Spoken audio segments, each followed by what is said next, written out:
Arbitrage. Arbitrage is a process through which arbitrators, usually banks, who intend to make a riskless profit out of discrepancies between interest rate and the forward discount and forward premium. Banks enter into arbitrage, that is, to purchase of an asset in a low price market and its riskless sale in high price market. This process leads to equalization of prices of an asset in all the segments of the market. Difference in prices, if at all, is not more than transport or transaction cost. Banks will take advantage of different exchange rates prevailing in the various foreign exchange markets due to interest rate differentials. Let us explain this with an example. Suppose rupee is equal to dollar. Exchange rate prevailing in India is rupees 62 rupees is equal to 1 US dollar, and in USA rupees 60 is equal to 1 US dollar. People will purchase dollars in USA and sell it in India, earning a profit of rupees 2 per dollar. In the process, increasing demand for dollars in USA will push up the prices to rupees 61, and more supply of dollar will bring down the price of dollar in India to rupees 61. Arbitrage therefore helps equalize the exchange rate in different markets. Arbitrage can be internal or international. Internal arbitrage. Arbitrage is possible within the country or within the local markets where two banks offer two different bids and asking rates. Let us illustrate this with an example. Following are the quotes of Bank A and Bank B. Bank A suggests rupees 60.50 to rupees 60.60 for 1 US dollar, while Bank B suggests 60.40 and 60.45. The rates are close to each other, yet a firm or even a dealer may take advantage of the situation.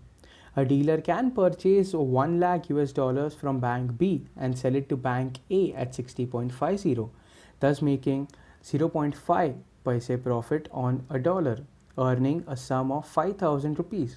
The profit earned is without any risk and blocking capital. Due to the development of communication systems, the dealer will exploit the situation to their advantage. The difference in rate, however, will soon disappear due to the operation of market forces. Heavy demand experienced by Bank B will push its selling, asking price, and increased supply of dollar coming back to Bank A will bring down its buying bidding price. The arbitrage opportunity thus will disappear very fast. If the arbitrage margin is very small, the firms or dealers will not get into arbitrage operation as the execution of the transaction is not very simple, and the trouble and the cost involved is not worth the small amount of profit. International arbitrage. When only two currencies and two countries are involved in arbitrage, it is called two-point arbitrage. When three currencies and three monetary authorities are involved, we have triangular or three-point arbitrage. Triangular arbitrage operates in similar way to that of two-point arbitrage.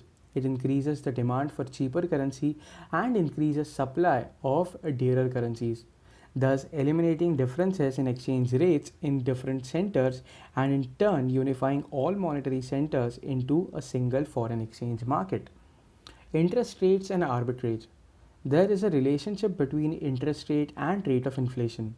According to Irving Fisher, a country's nominal rate of interest is the sum of required real rate of interest and the expected rate of inflation over the period for which the funds are to be lent.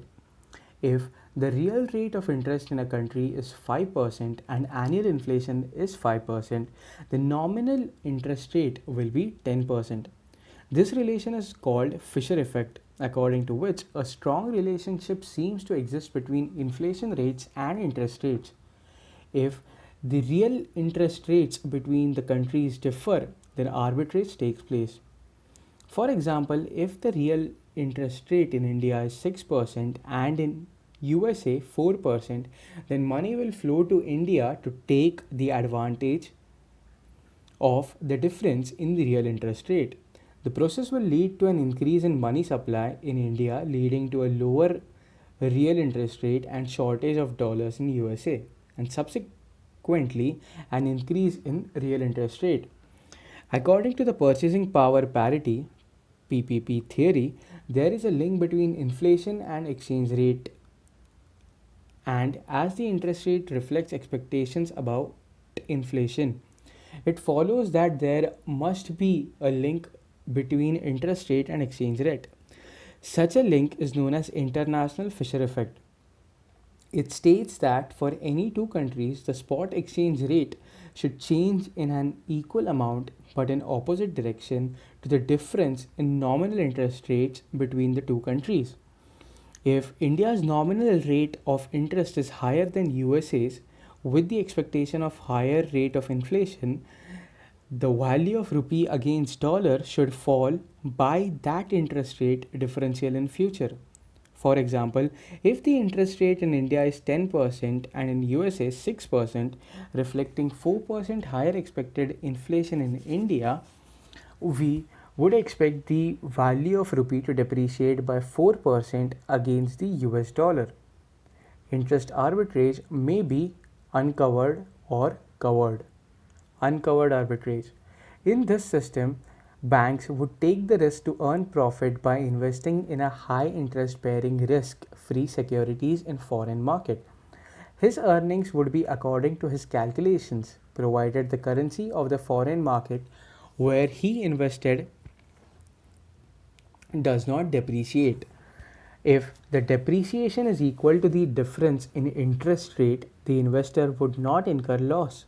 However, if the depreciation is more than interest rate differential, then the bank will incur loss. For example, if a trader from USA invests in risk free Indian security to earn 4% more than what he gets at home, for a period of 90 days or 3 months, his profit would be 1%. This is on the assumption of exchange rate remaining the same. If Indian rupee depreciates more than 1% during the period, the USA dealer will lose, whereas if the Indian rupee appreciates, his earning will be more than what he estimated at the time of the investment. Here, the investor does not cover foreign exchange risk through forward contract, hence it is called uncovered arbitrage. Covered arbitrage. International investors would like to avoid the foreign exchange risk, thus, interest arbitrage is usually covered.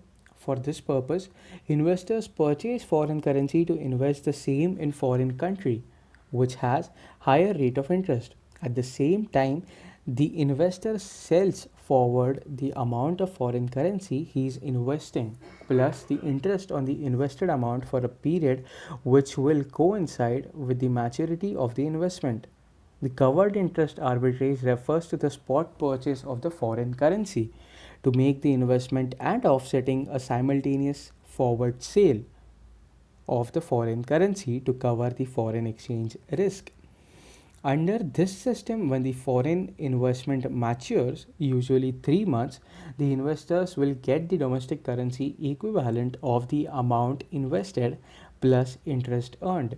However, the currency with higher rate of interest is usually at a forward discount. The net return on investment is roughly equal to the interest differential minus the forward discount on foreign currency. The less earnings due to forward discount can be considered as the cost of insurance against foreign exchange risk. Let us explain this with an example.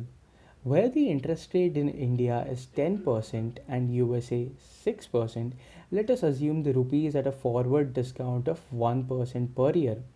Here, the USA investor exchanges dollars for rupees at the current exchange rate, that is, 1 US dollar is equal to 60 rupees to purchase Indian treasury bills. The USA investor at the same time sells forward the Indian currency equal to the amount invested plus the interest to be earned on investment at the prevailing forward rate.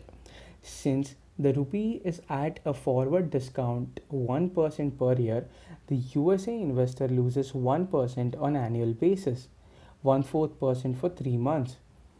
The net gain will be thus extra 4% minus 1% on forward exchange transactions on annual basis.